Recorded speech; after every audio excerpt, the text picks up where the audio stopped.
आप सभी का स्वागत है हमारे YouTube चैनल में।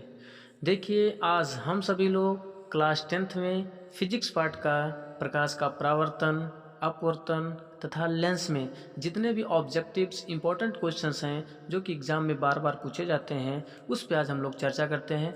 ये लगातार एग्ज़ाम में कई बार पूछे गए हैं। तो चलिए हम लोग देखते हैं कि क्वेश्चन किस प्रकार से पूछे जाते हैं और किस प्रकार से क्वेश्चन हम लोग को आ सकता है। देखिए, आपका स्क्रीन पे दिख रहा होगा, इसमें पहला क्वेश्चन आपका कह रहा है कि प्रकाश की किरण गमन करती है। तो हम जानते हैं कि जो प्रकाश की किरण होती है वो किस में गमन करती है? टेढ़ी रेखा में? नहीं। किसी भी दिशा में? नहीं। वो किस में गमन करती है? वो हमेशा सीधी रेखा में ही गमन करेगी। किस में गमन करेगी? हमेशा सीधी रेखा में ही गमन करती है। चलिए नेक्स्ट क्वेश्चन हम लोग देखते हैं। नेक्स्ट क्वेश्चन इसमें पूछा गया है, प्रकाश का न्यूनतम वेग किस में होता है? अर्थात वेग की बात कर रहे हैं कि सबसे न्यूनतम वेग किस में होगा। तो हम जानते हैं जो भी पदार्थ जितना ही अधिक सघन होगा उसमें प्रकाश का वेग उतना ही कम होगा। इसमें हम देख रहे हैं निर्वात देख रहे हैं। निर्वात में क्या हो रहा है? इसके जो कण हो रहे हैं अर्थात वहाँ कुछ वायु है ही नहीं, इसलिए सबसे निर्वात है। इसमें प्रकाश की चाल सबसे अधिक अर्थात इसमें क्या होगा? सबसे अधिक होगा। और जल क्या हो रहा है? अर्थात इसके जो कण हैं पास पास हो रहे हैं अर्थात ये सघन माध्यम है। उसके बाद वायु देख रहे हैं तो वायु भी क्या है? जल की अपेक्षा कम है। लेकिन आप ग्लास देख रहे हैं कांच में, अर्थात ये देख रहे हैं इसके जो कण होते हैं ये बहुत ही पास पास होते हैं, इसलिए इसमें इसका वेग क्या होगा? बहुत ही क्या होगा? कम होगा। अर्थात इसका देख रहे हैं कि बहुत ही सघन माध्यम है, इसलिए इसमें इसका प्रकाश का वेग क्या होगा? सबसे न्यूनतम होगा। ठीक है, नेक्स्ट क्वेश्चन हम लोग देखते हैं। नेक्स्ट क्वेश्चन में पूछा गया है कि मोटर गाड़ी के चालक के सामने कौन सा दर्पण लगा होता है? आप देखते हैं जो मोटर गाड़ी होती है उस चालक के बगल में एक दर्पण लगा हुआ था, उसमें कौन सा दर्पण लगा होगा? तो आप जानते हैं हम लोग पढ़े हैं उत्तल दर्पण, अवतल दर्पण या समतल दर्पण। तो हम जानते हैं कि जो उत्तल दर्पण होता है, उत्तल दर्पण में यदि हम किसी वस्तु को धीरे धीरे उसके पास लाते हैं तो उस वस्तु का प्रतिबिंब छोटा बनता है। लेकिन यही अवतल दर्पण में होता है, जब हम किसी वस्तु को धीरे धीरे उसके पास लाते हैं तब उसका प्रतिबिंब बहुत बड़ा बनता है। तो इसलिए हम लोग देखते हैं वहाँ कौन सा प्रयोग करते हैं? उत्तल दर्पण।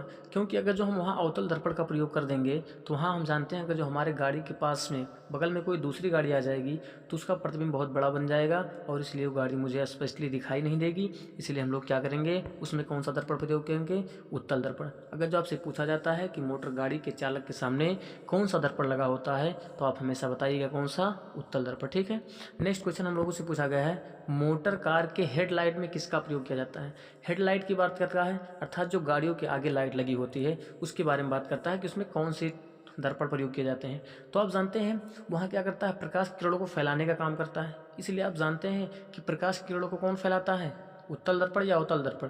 तो आप जानते हैं कि जो प्रकाश की किरणों को कौन फैलाता है? अवतल दर्पण। इसलिए वहाँ कौन सा दर्पण लगेगा? अवतल दर्पण। कौन सा? अवतल दर्पण। ठीक है, नेक्स्ट क्वेश्चन हम लोग देखते हैं। नेक्स्ट क्वेश्चन इसमें पूछा गया, समतल दर्पण द्वारा बना प्रतिबिंब कैसा होता है? तो हम जानते हैं जो समतल दर्पण होता है, समतल दर्पण द्वारा जो प्रतिबिंब बनता है वो हमेशा कैसा बनेगा? वो हमेशा काल्पनिक ही बनेगा। क्योंकि हम जानते हैं कि समतल दर्पण द्वारा बना प्रतिबिंब कभी क्या कर सकते हैं? पर्दे पर नहीं प्राप्त कर सकते हैं, इसलिए वो क्या होगा? काल्पनिक होगा, जिसे हम लोग क्या कहते हैं? आभासी के नाम से भी जानते हैं। नेक्स्ट क्वेश्चन देखते हैं। नेक्स्ट आपका पूछा गया है, लेंस की क्षमता का मात्रक क्या होता है? हम जानते हैं कि लेंस की क्षमता अर्थात लेंस की क्षमता का एसआई मात्रक क्या होता है? हम लोग पढ़े हैं क्या होता है आपका? डायोप्टर। जिसे किससे प्रदर्शित करते हैं? डायोप्टर को कैपिटल डी से प्रदर्शित करते हैं। ठीक है, नेक्स्ट हम लोग देखते हैं। नेक्स्ट क्वेश्चन पूछा गया कि प्रकाश की किरणों को पथ दर्शाने वाले चित्र को कहा जाता है? जो प्रकाश की किरणों का पथ दर्शाने वाले चित्रों को क्या कहते हैं हम लोग? तो हम जानते हैं उसे क्या कहा जाता है? किरणारेख कहते हैं। क्या कहते हैं उसे हम लोग? किरणारेख। ठीक है, नेक्स्ट क्वेश्चन इसी प्रकार से आपसे पूछा गया है कि दो डायोप्टर क्षमता वाले लेंस की फोकस दूरी कितनी होगी? ये आप जानते हैं कि 2 डायोप्टर क्षमता वाले लेंस की फोकस दूरी कितनी होगी? हम जानते हैं कि जो लेंस की क्षमता अर्थात जो P होती है, जो लेंस की क्षमता P होती है उसके बारे में हम जानते हैं कि जो P बराबर होता है आपका क्या होता है? 1/f होता है। लेकिन कब? जब ये किस में हो? मीटर में हो। तब किस में हो? मीटर में हो। लेकिन हम एक चीज़ ये जानते हैं, लेकिन क्या हो जाए अगर जो यही चीज़ किस में हो जाता है? सेंटीमीटर में हो जाता है, तो आप जानते हैं कि P बराबर क्या हो जाता है? 100 बाई में क्या होता है आपका? f होता है। अब आप यहाँ देख रहे हैं क्या दिया गया? यहाँ से p का मान दिया गया कितना? 2 दिया गया है। और कितना ज्ञात क्या ज्ञात करना है आपको, एफ ज्ञात करना है। तो 2 इज इक्वल टू क्या हो जाएगा, 100 बाई में एफ हो जाएगा। यह का मान मुझे ज्ञात करना है, 2 से काट दीजिए, कितना आ जाएगा ये 50, अर्थात आपका यह बराबर कितना हो जाएगा, एफ बराबर आपका कितना आ जाएगा 15, अर्थात इसकी फोकस दूरी कितनी हो जाएगी 50। ठीक है, इस प्रकार क्या हो जाएगा, अर्थात 2 डायरेक्टर क्षमता वाले लेंस की फोकस दूरी की बात करेंगे तो कितना आएगा आपका 50 सेंटीमीटर। कौन सा ऑप्शन सही है आपका, ऑप्शन नंबर डी। ठीक है, इसी प्रकार नेक्स्ट क्वेश्चन हम लोग आगे बढ़ते हैं। नेक्स्ट क्वेश्चन आपसे पूछा गया है, किसी उत्तल दर्पण अर्थात कोई उत्तल लेंस की बात कर रहा है, किसी उत्तल लेंस की फोकस दूरी 50 सेंटीमीटर है तो उसकी क्षमता कितनी होगी। ठीक है, आप देखेंगे उत्तल लेंस की बात करते हैं तो ये हम लोगों का क्या होता है, उत्तल लेंस। उत्तल लेंस में क्या क्या कहा गया है, किसी फोकस दूरी 50 सेंटीमीटर दिया गया है, उसकी क्षमता की बात करता है। क्षमता अर्थात क्या होता है, डायोप्टर की बात करता है। तो डायोप्टर पूछ रहा है कि प्लस होगा या माइनस होगा या कितना आएगा। तो हम जानते हैं कि क्या होता है उसमें, अभी हम लोगों ने देखा, इससे पहले वाले क्वेश्चन में हम लोग देख चुके हैं कि क्या होता है, जो लेंस की क्षमता होती है P इज इक्वल टू कितना होता है, 1/f होता है। और इसमें क्या दिया गया है, एक चीज़ हम ये जानते हैं कि लेकिन कब, कि जब ये किस में होता है, मीटर में होता है तब, लेकिन किस में दिया गया, सेंटीमीटर में। तो P इज इक्वल टू क्या हो जाएगा आपका 100 बाई में f होगा। और हम जानते हैं कि यहाँ से क्या P बराबर यह बराबर कितना दिया गया है, तो ये P बराबर हो जाएगा 100 बाई में कितना होगा, यफ का वैल्यू कितना दिया गया है 15। तो आप देख रहे हैं 15 से अगर तो क्या करेंगे 100 में डिवाइड करेंगे तो कितना आएगा आपका 2 आएगा। इसीलिए इसका क्षमता कितना हो जाएगी, P इज इक्वल टू 2 हो जाएगा। लेकिन एक चीज़ ये देखते हैं कि इसका मान जो आएगा वो प्लस में आएगा कि माइनस में आएगा। तो एक चीज़ हम ये जानते हैं, ये हम लोग का क्या होता है, एक उत्तल लेंस होता है। और उत्तल लेंस में हम एक चीज़ ये जानते हैं कि जब मुख्य अक्ष के समांतर आने वाली जो प्रकाश की किरणें होती है, जब इसका अपवर्तन होता है तो अपवर्तन के पश्चात कहाँ से होकर जाती है, यहाँ से, ये जो आपकी मुख्य फोकस होती है इस मुख्य फोकस से होकर जाती है। इसलिए आप देखते हैं कि इसका प्रतिबिंब कहाँ बनता है, दाएं तरफ बनेगा। जब दाएं तरफ बनता है तो इसकी फोकस अर्थात मुख्य फोकस यही है। तो जब इसकी मुख्य फोकस यहाँ होती है तो ये प्लस में होगा या माइनस में होगा, तो प्लस में होगा। इसलिए इसका जो मान आएगा वो कितना आएगा, प्लस में 2 डायोप्टर होगा। ठीक है, इसी प्रकार नेक्स्ट क्वेश्चन के बारे में बात करते हैं। क्वेश्चन नंबर 10 दिया गया है, प्रकाश की किरणों के समूह को क्या कहते हैं। हम लोग जानते हैं कि प्रकाश के जो किरण होते हैं, प्रकाश की किरणों के समूह को हम लोग क्या कहेंगे, हम कहते हैं किरणपुंज। क्या कहते हैं उसे हम लोग, किरणपुंज कहते हैं। ठीक है, इसी प्रकार नेक्स्ट क्वेश्चन की बात करते हैं। नेक्स्ट क्वेश्चन आपका पूछा गया है, उत्तल लेंस की क्षमता होती है। अभी हमने आपको बताया है कि उत्तल लेंस की क्षमता, जैसे हम जानते हैं कि जो उत्तल लेंस हमारा ये होता है, अभी जस्ट बताया है, उत्तल लेंस की क्या होती है, जो प्रतिबिंब बनती है, जैसे मुख्य अक्ष के समांतर आने वाली जो प्रकाश की किरणें होती हैं, वो जो हमारी क्या होती है, ये कहा जाता है कि मुख्य फोकस से होकर जाती है। कौन सी मुख्य फोकस, अर्थात ये कौन सा मुख्य फोकस होगा, प्रथम मुख्य फोकस। जब ये प्रथम मुख्य फोकस होगा तो यह क्या हो जाएगी, इसकी प्रतिबिंब भी यही बनेगी। और ये किस दिशा में है, अर्थात दर्पण के लेंस के दाहिने तरफ है, इसलिए इसका प्रतिबिंब क्या बनेगा आपका, धनात्मक होगा। इसलिए कौन सा ऑप्शन सही होगा, ऑप्शन नंबर बी। ठीक है, इसी प्रकार नेक्स्ट क्वेश्चन की बात करते हैं। क्वेश्चन नंबर 12, अवतल लेंस की क्षमता होती है। जब आप जानते हैं उत्तल लेंस की जो क्षमता होती है वो धनात्मक होती है, तो अवतल लेंस की क्षमता किस में हो जाएगी, उसका जस्ट उल्टा, ये क्या हो जाएगी आपका, ऋणात्मक। ऑप्शन नंबर कौन सा होगा आपका, ये वाला। ठीक है, इसी प्रकार नेक्स्ट क्वेश्चन के बारे में बात करते हैं। उत्तल लेंस को कहते हैं, अर्थात हम लोग उत्तल लेंस को क्या कहते हैं, हम लोगों ने पढ़ा है कि अर्थात जो उत्तल लेंस होती है, ये उत्तल लेंस क्या करती है, मुख्य अक्ष के समांतर आने वाली प्रकाश की किरणों को क्या करती है, किसी एक बिंदु पर अपसारित करा देती है। क्या करती है, किसी एक बिंदु पर अपसारित करा देती है। इसीलिए हम लोग इसे क्या कहते हैं, अभिसारी लेंस के नाम से भी जानते हैं। किसी नाम से जानते हैं, अभिसारी लेंस के नाम से जानते हैं। इसलिए इसका ऑप्शन कौन सा होगा, फर्स्ट नंबर। ठीक है, इसी प्रकार नेक्स्ट क्वेश्चन अगला है आपका, कह रहा है अवतल लेंस को हम लोग क्या कहते हैं। आप जानते हैं कि जो अवतल लेंस होता है, अवतल लेंस के बारे में हम ये जानते हैं कि हम लोग का क्या है, अवतल लेंस होता है। और अवतल लेंस के बारे में हम ये जानते हैं कि जब कोई प्रकाश की किरण क्या होती है, मुख्य अक्ष के समांतर आती है, तो मुख्य अक्ष के समांतर आने वाली प्रकाश की किरणें ये क्या हो जाती है, इस प्रकार से निकल जाती है। तो आप देखते हैं किरणों को क्या कर रही है, फैला रही है। इसलिए क्या कर रही है, अभिसारित नहीं करा रही है, ये अपसारित करा रही है। इसलिए इसका कौन सा ऑप्शन सही होगा, ऑप्शन नंबर सी वाला होगा। ठीक है, इसी प्रकार हम लोग अगले क्वेश्चन में चलते हैं। क्वेश्चन नंबर आपका 15 कहा गया है कि निम्न में से कौन सा पदार्थ लेंस बनाने के लिए प्रयुक्त नहीं किया जाता। तो आप जानते हैं कभी कभी जल भी लेंस का काम करता है, कांच भी कभी कभी क्या होता है, लेंस का काम करता है, प्लास्टिक भी क्या होती है, लेंस का काम करती है। लेकिन कभी आपने देखा है कि मिट्टी कभी लेंस का काम कर रही है, नहीं कर रही है। क्यों, क्योंकि ये क्या होती है, प्रकाश का क्या होता है, अपारदर्शी होती है। इसमें प्रकाश एक पार से दूसरे पार नहीं जा सकती। ठीक है, इसी प्रकार हम लोग नेक्स्ट क्वेश्चन देख रहे हैं। क्वेश्चन नंबर 16 दिया गया, इसमें किस दर्पण से हमेशा वस्तु छोटा प्रतिबिंब प्राप्त होता है। अर्थात हम देख रहे हैं कि किस दर्पण से हमेशा वस्तु से छोटा प्रतिबिंब प्राप्त होता है। तो हम जानते हैं दर्पण के बारे में बात करते हैं। तो दर्पण हम लोगों के पास दो प्रकार के होते हैं, एक होता है आपका उत्तल दर्पण और एक कौन सा होता है अवतल दर्पण। अवतल दर्पण कौन सा होता है, जिसका जो परावर्तक पृष्ठ होता है वो धंसा हुआ होता है, अथवा जिसका उभरा हुआ तल क्या किया जाए, पॉलिश की जाए, तो क्या कहलाता है आपका अवतल। लेकिन उत्तल की बात करते हैं जिसका परावर्तक पृष्ठ क्या हो, उभरा हुआ हो और धंसे हुए भाग पर क्या कर दी जाए, पॉलिश कर दी जाए। इसमें कह रहा है कि किस दर्पण से हमेशा वस्तु छोटा प्रतिबिंब प्राप्त करते हैं। तो हम जानते हैं कि जो अवतल दर्पण होता है, अवतल दर्पण से हम हमेशा क्या करते हैं, बड़ा ही प्रतिबिंब प्राप्त करते हैं। एक विशेष कंडीशंस होती है कि जब हम किसी वस्तु को कहाँ रख देते हैं, ये आपकी मुख्य फोकस और ये आपकी क्या होती है, ध्रुव के बीच में जब रख देते हैं, तो इस कंडीशन में इसका जो प्रतिबिंब होता है ये आभासी बनता है। लेकिन हम देखते हैं ये पूछा गया कि प्रतिबिंब हमेशा छोटा किसमें बनता है। तो हम जानते हैं कि जो आपकी कौन सी होती है, उत्तल दर्पण होती है। उत्तल दर्पण में आप देखेंगे तो इसका जो प्रतिबिंब होता है वो हमेशा क्या बनेगा, छोटा बनेगा, सीधा बनेगा, ठीक है, और कैसा होगा, आभासी होता है, ठीक है। इसी प्रकार नेक्स्ट क्वेश्चन के बारे में बात करते हैं। क्वेश्चन नंबर 17 दिया गया है, किस दर्पण से वस्तु का बड़ा प्रतिबिंब बनता है। इसी का जस्ट उल्टा। अभी हमने कहा कि उत्तल दर्पण के द्वारा अगर जो क्या होता है, वस्तु हमेशा छोटा बनता है, तो किस दर्पण के द्वारा वह हमेशा बड़ा बनेगा। तो आप जानते हैं कौन सा दर्पण होगा आपका, ये हो जाएगा आपका अवतल दर्पण। कौन सा, अवतल दर्पण। क्वेश्चन नंबर जो आपका 17 दिया गया, इसका आंसर कौन सा होगा, बी। तो ये क्या होता है, अवतल दर्पण होता है, जिसके उभरे हुए भाग पर क्या कर दी जाती है, पॉलिश कर दी जाती है, ठीक है। इसी प्रकार नेक्स्ट क्वेश्चन के बारे में बात करते हैं।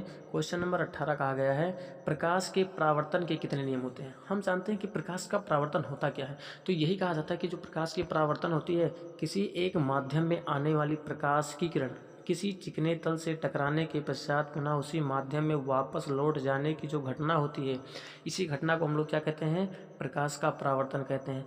जो ये आने वाली किरण होती है, इसे हम लोग कौन सी किरण कहते हैं, आपतित किरण, और इससे जाने वाली किरण को परावर्तित किरण, और इसे के बीच में एक तल खींच दिया जाता है जिसे हम लोग क्या कहते हैं, अविलंब। तो प्रकाश के परावर्तन का पहला नियम यही होता है कि जो आपकी आपतित किरण होती है और जो ये परावर्तित किरण होती है तथा जो ये अविलंब होती है, तीनों क्या होते हैं, एक ही तल में होते हैं। और दूसरा रूल ये होता है कि आप देखते हैं कि जो आपतित किरण और अविलंब के बीच एक कोण बनता है तथा ये परावर्तित किरण तथा अविलंब के बीच एक कोण बनता है, ये सदैव एक दूसरे के बराबर होते हैं। तो प्रकाश के परावर्तन के कितने नियम हो गए, दो नियम हो गए, ठीक है। इसी प्रकार नेक्स्ट क्वेश्चन इसमें पूछा गया है। अगले क्वेश्चन के बारे में चलते हैं। कहा गया जब प्रकाश की किरण हवा से कांच में प्रवेश करती है तो मुड़ जाती है। कहाँ मुड़ती है, तो हम एक चीज़ ये जानते हैं कि जब प्रकाश के अपवर्तन में आप लोगों ने पढ़ा होगा कि जब हम देखते हैं कि जब प्रकाश की किरणें एक माध्यम से दूसरे माध्यम में प्रवेश करती है तो वो अपने मार्ग से क्या होती है, विचलित हो जाती है। और अपने मार्ग से विचलित होने की इसी घटना को हम लोग क्या कहते हैं, प्रकाश का अपवर्तन कहते हैं। लेकिन उसमें दो कंडीशंस होते हैं। एक कंडीशन ये होता है कि जब कोई प्रकाश की किरण सघन माध्यम से विरल माध्यम में जाए और एक कोई प्रकाश की किरण विरल माध्यम से सघन माध्यम में जाए। तो पहला कंडीशन में ये कहा गया कि जब प्रकाश की किरण हवा से कांच में जाती है, अर्थात हवा क्या आपका विरल माध्यम है और कांच में जाएगी तो क्या आपका सघन माध्यम। तो जब ये क्या होती है कि हवा से, अर्थात हवा से जब कांच में जाएगी, अर्थात ये विरल माध्यम से सघन माध्यम में जाती है, तो कंडीशन आप लोगों ने ये पढ़ा होगा, जबकि कोई प्रकाश की किरण विरल माध्यम से सघन माध्यम में जाती है तो वो अविलंब की तरफ झुक जाती है। लेकिन यदि कोई प्रकाश की किरण सघन माध्यम से विरल माध्यम में जाएगी तो वो अविलंब से दूर हट जाएगी। तो इसमें यही कहा गया कि जब प्रकाश की किरण हवा से कांच में प्रवेश करती है तो वो मुड़ जाएगी। कहाँ मुड़ेगी, वो अविलंब के निकट मुड़ जाएगी। इसलिए ऑप्शन नंबर आपका बी सही होगा, ठीक है। इसी प्रकार नेक्स्ट क्वेश्चन हम लोग देख रहे हैं। क्वेश्चन नंबर अगला आपका दिया गया है, क्वेश्चन नंबर 20। फोटोग्राफी कैमरे का अवदृश्यक होता है। जो फोटोग्राफी होते हैं, जो कैमरा जैसे हम लोग कहते हैं, उसमें आप देखेंगे कौन सा लेंस लगा होता है। तो उसमें जो लेंस लगा होता है वो कौन सा लेंस होता है, उत्तल लेंस होता है। कौन सा लेंस, उत्तल लेंस होता है, ठीक है। इसी प्रकार हम लोग नेक्स्ट क्वेश्चन देखते हैं। ये क्वेश्चन फिर वही आपका आ गया है कि साइड मिरर के रूप में प्रयुक्त होता है। जो साइड मिरर होता है, साइड मिरर के रूप में कौन सा चीज़ प्रयुक्त होता है, तो हम वही चीज़ जानते हैं। जो साइड मिरर होता है, साइड मिरर में हमेशा कौन सा दर्पण प्रयोग करते हैं, तो वहाँ उत्तल दर्पण प्रयोग करते हैं। इसका रीज़न बताया गया है, क्यों, क्योंकि आप जानते हैं कि अगर जो वहाँ अवतल दर्पण प्रयोग कर देंगे तो जैसे जैसे उसके पास कोई वस्तु आएगी तो उसका प्रतिबिंब बहुत बड़ा बन जाएगा और पीछे वाली गाड़ी मुझे नहीं दिखाई देगी। इसीलिए हम लोग क्या करते हैं, हमेशा उत्तल दर्पण का ही प्रयोग करते हैं, ठीक है। इसी प्रकार नेक्स्ट क्वेश्चन हम लोग देखते हैं। नेक्स्ट क्वेश्चन कहा गया कि एक अवतल दर्पण की फोकस दूरी 10 सेंटीमीटर है तो उसकी वक्रता त्रिज्या कितनी होगी। एक चीज़ आपको ये बताया गया है, इस पे आपको एक फार्मूला भी से दिखाया गया है। हम जानते हैं कि एक अवतल दर्पण की जो फोकस दूरी अगर जो 10 सेंटीमीटर है तो उसकी वक्रता त्रिज्या की बात करते हैं। हम जानते हैं कि हम लोग का क्या है, एक दर्पण मान लेते हैं, कोई भी दर्पण मान ले, ये मान लेते हैं अवतल दर्पण है। और एक कंडीशन हम जानते हैं कि ये मुख्य अक्ष होता है और यहाँ हम लोग को क्या आती है, वक्रता केंद्र होता है, और यहाँ क्या होता है हम लोगों का, मुख्य फोकस होता है। एक कंडीशन हम लोग जानते हैं कि जो इसकी वक्रता केंद्र और यहाँ पर आपका क्या होता है, पोल अर्थात ध्रुव होता है। एक कंडीशन हम ये जानते हैं कि वक्रता केंद्र तथा जो आपकी पोल होती है, जो ध्रुव होती है, इसके बीच की दूरी ही क्या कहलाती है, आपकी वक्रता त्रिज्या कहलाती है, जिसे हम लोग कैपिटल आर से प्रदर्शित करते हैं। एक चीज़ हम लोग ये जानते हैं कि जो आपकी फोकस दूरी होती है, अर्थात ये ध्रुव और मुख्य फोकस के बीच की दूरी क्या कहलाती है, फोकस दूरी कहलाती है, और इसको हम लोग किससे प्रदर्शित करते हैं, स्मॉल एफ से प्रदर्शित करते हैं। ठीक है, तो ये कंडीशंस होता है, आप लोगों को ये सिद्ध कराया गया है कि जो वक्रता त्रिज्या होती है ये फोकस दूरी का दुगना होता है। आप कह सकते हैं कि r बराबर में क्या होता है आपका 2f होता है, या एक कंडीशन आप ये कह सकते हैं कि ये कंडीशंस होता है कि जो f बराबर होता है वो r/2 होता है। मतलब क्या होता है कि जो आपकी फोकस दूरी होती है वो वक्रता त्रिज्या का आधा होता है। तो ये कहा गया कि अवतल दर्पण की फोकस दूरी 10 सेंटीमीटर है, तो उसकी वक्रता त्रिज्या क्या होगी। आप जानते हैं कि फोकस दूरी 10 सेंटीमीटर, अर्थात इसका दुगना अगर जो हम कर देंगे तो मुझे क्या मिल जाएगा, उसकी वक्रता त्रिज्या मिल जाएगी। तो 10 सेंटीमीटर अगर जो ये है तो उसका दुगना करेंगे तो कितना हो जाएगा, 20 सेंटीमीटर। इसलिए अवतल दर्पण की जो फोकस दूरी अर्थात कितना 10 है, तो इसकी वक्रता त्रिज्या कितनी हो जाएगी, 20 सेंटीमीटर हो जाएगी। ठीक है, इसी प्रकार नेक्स्ट क्वेश्चन आपसे पूछा गया है। अगला क्वेश्चन कह रहा है कि निर्गत किरण एवं अभिलंब के बीच की कोण को क्या कहते हैं। अर्थात हम जानते हैं कि देखिए निर्गत किरण की बात कर रहा है इसमें। आप देखते हैं कि देखिए एक आपतित किरण होती है, एक अपवर्तित किरण होती है और एक निर्गत किरण। अर्थात जब निर्गत किरण की बात कर रहा है तो इसमें लग रहा है, ये आपको लग रहा होगा कि इसमें प्रकाश का 2 बार अपवर्तन हुआ होगा। मान लेते हैं हमारे पास कोई क्या है, एक कंडीशन हम लोगों के पास है, मान लेते हैं कि एक कंडीशन हमारे पास ये होती है कि क्या है आपके एक समतल दर्पण ऐसे, ठीक है, एक ऐसे दर्पण है। अगर जो यहाँ से कोई प्रकाश की किरण क्या होती है, ऐसे आपतित होती है, और आपतित होने के पश्चात इसको अभिलंब मान लेते हैं। और देखिए क्या होता है, ये एक विरल माध्यम होती है, विरल माध्यम से जैसे सघन माध्यम में जाएगी तो ये अभिलंब की तरफ झुक जाएगी। इसको जाना चाहिए था ऐसे सीधे, लेकिन सीधे न जाकर ये क्या हो जाएगी, इस प्रकार से झुक जाएगी। और जैसे ये झुकती है पुनः फिर देखेंगे ये सघन माध्यम से फिर कहाँ जा रही है, विरल माध्यम में जा रही है। जब ये विरल माध्यम में जाएगी तो फिर ये क्या होती है, इसको सीधे निकल जाना चाहिए था, लेकिन ये सीधे न जाकर क्या हो रही है, अभिलंब से दूर हट जा रही है। ये कंडीशंस आप देखेंगे, ये आपतित किरण है और ये क्या हो जाती है, निर्गत किरण। ठीक है, निर्गत किरण होती है। तो ये कहा जाता है कि निर्गत किरण एवं अभिलंब के बीच की जो कोण होते हैं उन्हें हम लोग क्या कहते हैं, तो उसे हम लोग कहते हैं निर्गत कोण के नाम से जानते हैं। किसे, निर्गत कोण के नाम से जानते हैं। ठीक है, नेक्स्ट क्वेश्चन के बारे में बात करते हैं। क्वेश्चन नंबर 24 कहा गया सरल सूक्ष्मदर्शी में किसका प्रयोग होता है। सरल सूक्ष्मदर्शी के बारे में बात करते हैं कि सरल सूक्ष्मदर्शी क्या होता है। तो हम लोगों ने देखा होगा एक ऐसे सूक्ष्मदर्शी आता है, ठीक है, उसमें एक स्टैंड लगी होती है जिसके द्वारा हम लोग क्या करते हैं, कोई भी क्या होती है सूक्ष्म वस्तुएं होती हैं तो सूक्ष्म वस्तुओं को हम लोग क्या करते हैं, बड़े आकार में देखते हैं। तो आप एक चीज़ जानते हैं कि सूक्ष्म वस्तुएं को हम लोग बड़े आकार में देखते हैं तो क्या होता है, अर्थात बहुत ज़्यादा बड़ा नहीं दिखाई देता, लेकिन एक कंडीशंस होता है कि वो जो सूक्ष्म वस्तुएं होती है उसे हम लोग क्या करते हैं, बड़े आकार में देख लेते हैं। तो इसमें जो प्रयोग किया जाता है उसमें लेंस प्रयोग किया जाता है, सॉरी दर्पण नहीं प्रयोग होगा, उसमें हमेशा लेंस प्रयोग होगा। कौन सा लेंस, उत्तल लेंस। क्योंकि आप जानते हैं कि उत्तल लेंस की कंडीशन ये होती है कि जब आप उत्तल लेंस में किसी वस्तु को धीरे धीरे उसके पास लाते हैं, जैसे जैसे उसके पास लाएंगे तो उसका प्रतिबिंब क्या होता है, बहुत ही बड़ा बन जाता है और एक निश्चित दूरी तक ही होती है। जैसे उससे आप बहुत करीब ले जाएंगे तो एक स्थिति ऐसी आ जाती है, यदि उस वस्तु के बहुत ही पास आप लेकर चले जाते हैं तो एक कंडीशन ऐसी आ जाती है कि उसका प्रतिबिंब आपको उस लेंस में नहीं दिखाई देता, क्योंकि उस समय उसका प्रतिबिंब बहुत ही बड़ा बन जाता है और उस प्रतिबिंब आपके उस लेंस में नहीं आता है। ठीक है, इसलिए क्या होगा, आपका उत्तल लेंस होगा। ठीक है, नेक्स्ट क्वेश्चन हम लोग देखेंगे। क्वेश्चन नंबर आपका 25 है, किस लेंस के द्वारा सिर्फ काल्पनिक प्रतिबिंब बनता है। अब देखिए दर्पण और लेंस में दोनों में क्या है, डिफरेंट है। ठीक है, तो उसमें ये कंडीशन कह रहा है किस लेंस के द्वारा सिर्फ काल्पनिक प्रतिबिंब बनता है। तो आप देखते हैं कि यहाँ उत्तल लेंस और वहाँ क्या था आपका दर्पण में अवतल दर्पण, ये दोनों सेम होते हैं, लेकिन वहाँ जो आपकी क्या थी, उत्तल दर्पण था, और सॉरी वहाँ क्या आपका था उत्तल दर्पण, और यहाँ क्या होगा, अवतल लेंस, ये दोनों सेम होंगे। तो ये कहा जा रहा है कि किस लेंस के द्वारा सिर्फ काल्पनिक प्रतिबिंब बनता है। लेंस के बारे में बात करता है तो लेंस में कौन सा लेंस हो जाएगा, आप देखेंगे जो लेंस होता है आपका, किसमें कौन से लेंस के द्वारा हमेशा काल्पनिक प्रतिबिंब बनता है, तो वो कौन सा आपका अवतल लेंस। अवतल लेंस के द्वारा हमेशा क्या होता है, काल्पनिक प्रतिबिंब बनते हैं। ठीक है, तो कौन सा ऑप्शन आपका, ऑप्शन नंबर बी। ठीक है, नेक्स्ट क्वेश्चन के बारे में बात करते हैं। नेक्स्ट क्वेश्चन आपका दिया गया है परावर्तन के नियम से निर्धारित होता है। जैसे हमने अभी आपको बताया है कि जो प्रकाश के परावर्तन होते हैं, प्रकाश के परावर्तन आप जानते हैं क्या होते हैं, किसी एक माध्यम में आने वाली प्रकाश की किरण किसी चिकने तल से टकराने के पश्चात पुनः उसी माध्यम में वापस लौटने की घटना क्या कहलाती है, प्रकाश का परावर्तन कहलाती है। तो इसमें ये कह रहा है कि उसमें दो नियम जो बताए गए थे, प्रकाश के परावर्तन के दो नियम बताए गए थे। पहला नियम ये बताया गया था कि आपतित किरण, परावर्तित किरण तथा अभिलंब क्या होते हैं, तीनों एक ही तल में होते हैं। और दूसरा क्या बताया गया था कि आपतन कोण सदा क्या होते हैं, परावर्तन कोण के बराबर होते हैं। ठीक है, तो इसमें कौन सा ऑप्शन दिख रहा है आपको, आपतन कोण बराबर परावर्तन कोण के, ऑप्शन नंबर आपका ये। ठीक है, इसी प्रकार नेक्स्ट क्वेश्चन के बारे में बात करते हैं। क्वेश्चन नंबर 27 दिया गया, काल्पनिक प्रतिबिंब होता है। ये कहा गया कि जो काल्पनिक प्रतिबिंब होता है अर्थात जो आभासी प्रतिबिंब होती है वो हमेशा क्या बनती है, तो आप जानते हैं कि जो काल्पनिक प्रतिबिंब होता है वो हमेशा सीधा ही बनेगा। कैसा बनेगा, सीधा बनता है, वो कभी उल्टा नहीं बन सकता। लेकिन जो आपकी जो वास्तविक प्रतिबिंब होती है वो वास्तविक प्रतिबिंब हमेशा कैसा बनेगा, उल्टा बनेगा, वस्तु से बड़ा बनता है और कैसा रहेगा आपका, वास्तविक तो ही है। ठीक है, नेक्स्ट क्वेश्चन देखते हैं हम लोग। क्वेश्चन नंबर 28 दिया गया है कि लेंस में मुख्य फोकस की संख्या कितनी होती है। आप जानते हैं कि जो लेंस की बात करते हैं कि लेंस में मुख्य फोकसों की संख्या कितनी होती है, तो आप जानते हैं कि जो लेंस होती है, मान लेते हैं कि ये लेंस है। ठीक है, लेंस में क्या होते हैं, दो मुख्य फोकस, दो वक्रता केंद्र होते हैं। क्यों, क्योंकि आप जानते हैं कि ये दो गोले पृष्ठों से द्वारा बनाया गया, अर्थात देखा जाए इस गोले के कारण, अर्थात एक गोला आपका ये बन रहा है, इस गोले का भी क्या होगा, एक वक्रता केंद्र होगा, और एक गोला आपका ये बन रहा है इस प्रकार से, तो इसका भी एक वक्रता केंद्र होगा। जब ये दो वक्रता केंद्र होगी तो इसकी क्या हो जाएगी, दो मुख्य फोकस भी होगी। तो यही कहा जा रहा है कि लेंस में मुख्य फोकस की संख्या कितनी होगी, तो कितना होगा आपका, दो होगा। ऑप्शन नंबर कौन सा आपका, ये। ठीक है, इसी प्रकार क्वेश्चन नंबर नेक्स्ट दिया गया है, दाढ़ी बनाने में कौन सा दर्पण प्रयुक्त होता है।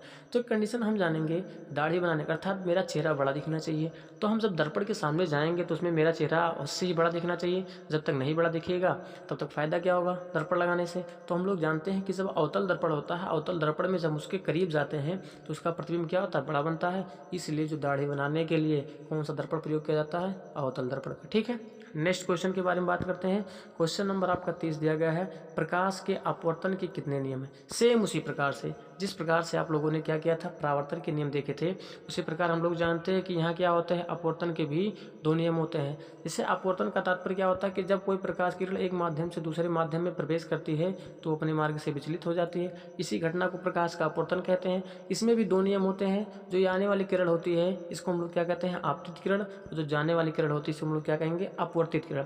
तो एक कंडीशन ये हम जानते हैं कि इसमें ये भी, और ये क्या होता है, ये अभिलंब। तो प्रकाश के अपवर्तन के भी दो नियम होते हैं। पहला नियम, आपतित किरण, अपवर्तित किरण तथा अभिलंब क्या होते हैं, तीनों एक ही तल में होते हैं। और दूसरा नियम क्या होता है कि ये आपतित किरण तथा अभिलंब के बीच एक कोण बनता है जिसे हम लोग क्या कहते हैं, आपतन कोण, तथा ये एक अभिलंब तथा अपवर्तित किरण के बीच में क्या बनता है, कोण बनता है जिसे हम लोग क्या कहेंगे, आप यहाँ क्या हो जाएगा आपका, आपतन कोण हो जाएगा। ठीक है, तो इसमें भी दो नियम होते हैं कि जो आपतन कोण होती है, आपतन कोण की जया क्या होती है, आपतन कोण की जया का तात्पर्य होता है साइन आई। ठीक है, साइन आई, तथा जो अपवर्तन कोण होता है, अपवर्तन कोण की जया क्या होता है आपका, साइन आर। ठीक है, ये क्या हो जाएगा आपका, साइन आर।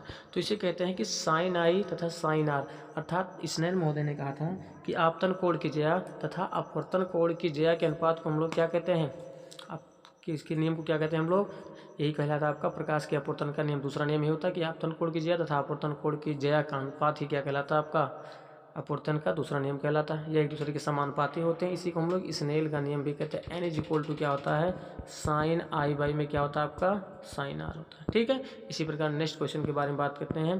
क्वेश्चन नंबर 31 दिया गया है, कह रहा है कि किसी माध्यम में अपवर्तनांक का मान क्या होता है। अभी जैसे हमने इससे पहले आपको बताया है कि जो अपवर्तनांक की बारे में बात करते हैं कि अपवर्तनांक किसे कहते हैं, जो स्नेल महोदय ने यही कहा था कि जो क्या होता है, आपतन कोण की जया तथा अपवर्तन कोण की जया दोनों क्या होते हैं, एक दूसरे के समानुपाती होते हैं। इसी को हम लोग क्या कहते हैं, स्नेल का नियम करता है। तो यन बराबर क्या होता है आपका, इन्होंने कहा था कि जो यन बराबर होता है वो यन बराबर होता है आपका साइन आई बाई में क्या होता है आपका, साइन आर होता है। ठीक है, यही हम लोग कहते हैं स्नेल का नियम। ठीक है, इसमें कौन सा आपका ऑप्शन है, ऑप्शन नंबर आपका ये। ठीक है, इसी प्रकार क्वेश्चन नंबर दूसरा हम देख रहे हैं।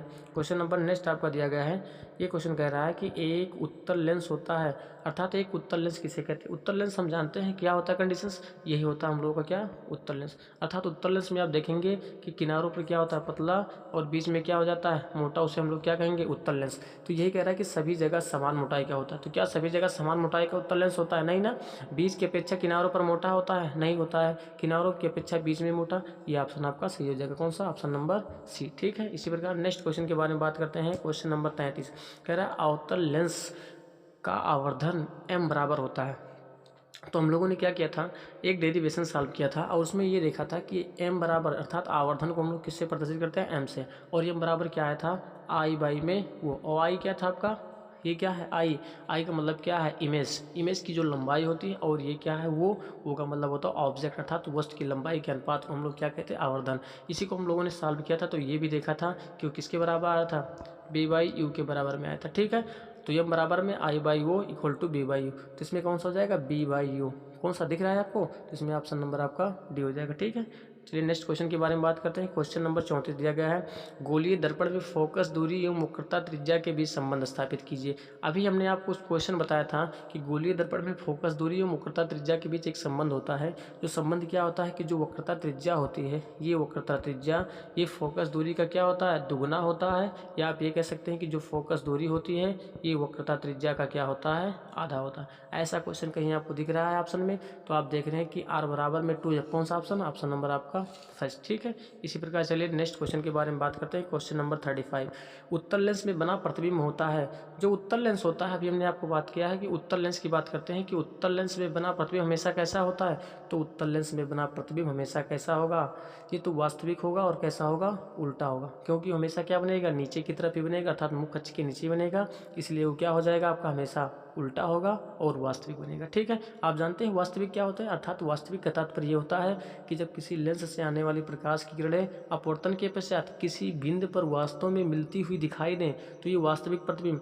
लेकिन जब वो वास्तव में मिलती हुई दिखाई नहीं देती हैं, सिर्फ मुझे आभास करते हैं कि हाँ ये ऐसा होता होगा, अर्थात इस बिंदु पर ये मिलते होंगे, तो इसे हम लोग क्या कहेंगे, आभासी प्रतिबिंब। ठीक है, चलिए हम लोग नेक्स्ट क्वेश्चन देखते हैं। नेक्स्ट क्वेश्चन के बारे में बात करते हैं। क्वेश्चन नंबर 36 दिया गया है, समतल दर्पण की फोकस दूरी कितनी होती है। समतल दर्पण के बारे में बात करते हैं, जिसमें हम लोग देखिए समतल दर्पण, तो समतल दर्पण आप जानते हैं, ये क्वेश्चन वेरी इंपॉर्टेंट है कि कई बार आपका क्वेश्चन एग्जाम में पूछा गया है, तो ध्यान रखिएगा समतल दर्पण के फोकस दूरी कितनी होती है। तो जो समतल दर्पण की जो फोकस दूरी होती है वो कितनी होती है, इनफाइनाइट होती है। ठीक है, कितना होता है, इनफाइनाइट। ठीक है, नेक्स्ट क्वेश्चन के बारे में बात करते हैं। आकाश का रंग नीला दिखाई देता है किसके कारण।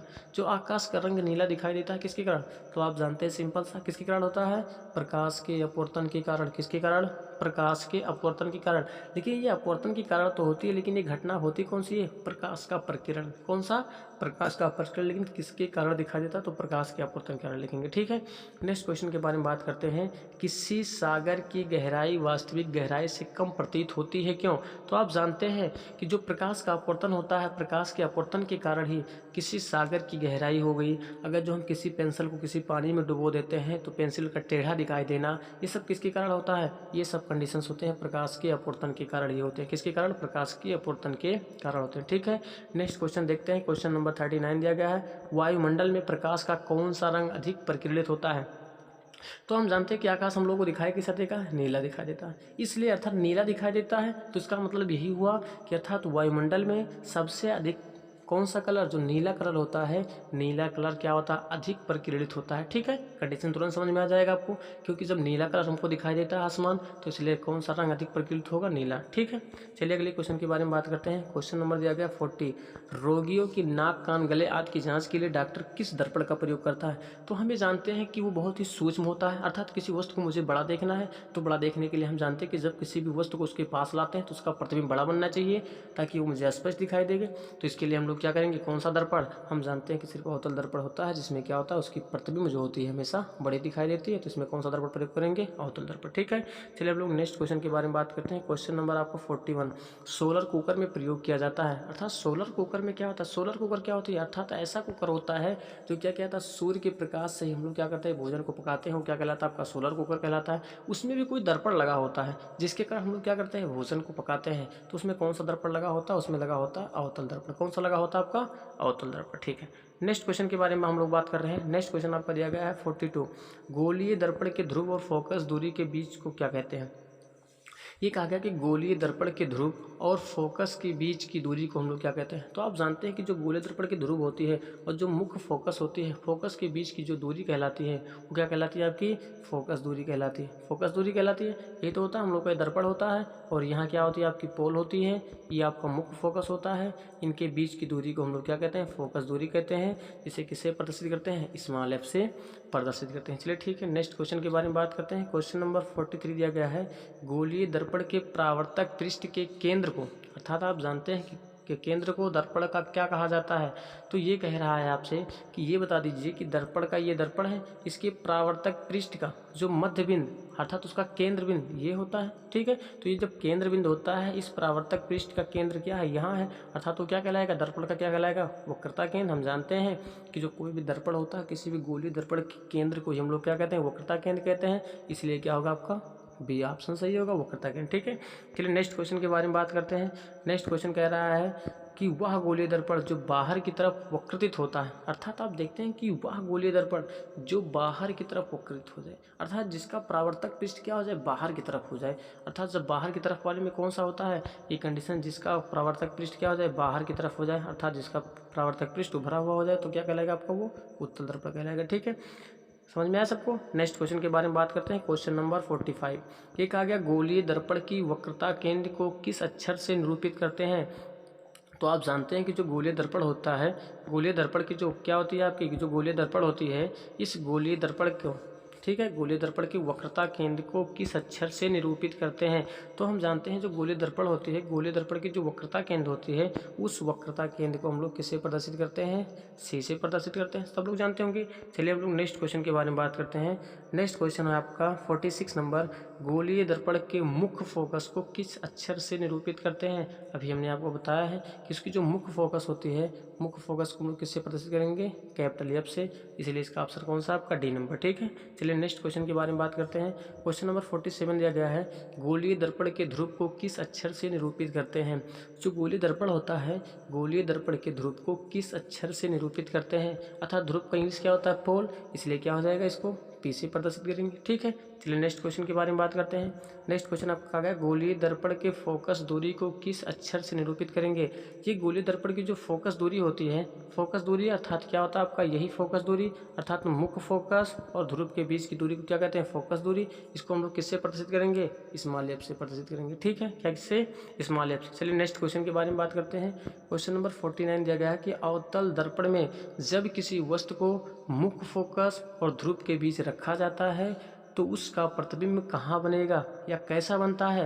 तो हम जानते हैं कि अवतल दर्पण में हमारे पास एक ही कंडीशंस होती है कि जब हमारे पास ये अवतल दर्पण होता है और इस अवतल दर्पण में जब हम किसी वस्तु को इस मुख्य फोकस और ध्रुव के बीच रखते हैं, तो देखिए एक कंडीशन होता है, मुख्य अक्ष के समांतर जाने वाली प्रकाश की किरणें दर्पण से परावर्तन के पश्चात मुख्य फोकस से होकर जाती है। दूसरा कंडीशन, अगर जैसे वक्रता केंद्र से हम गुजारते हैं तो वक्रता केंद्र से जाने वाली प्रकाश की किरणें पुनः उसी मार्ग से वापस लौट आती है।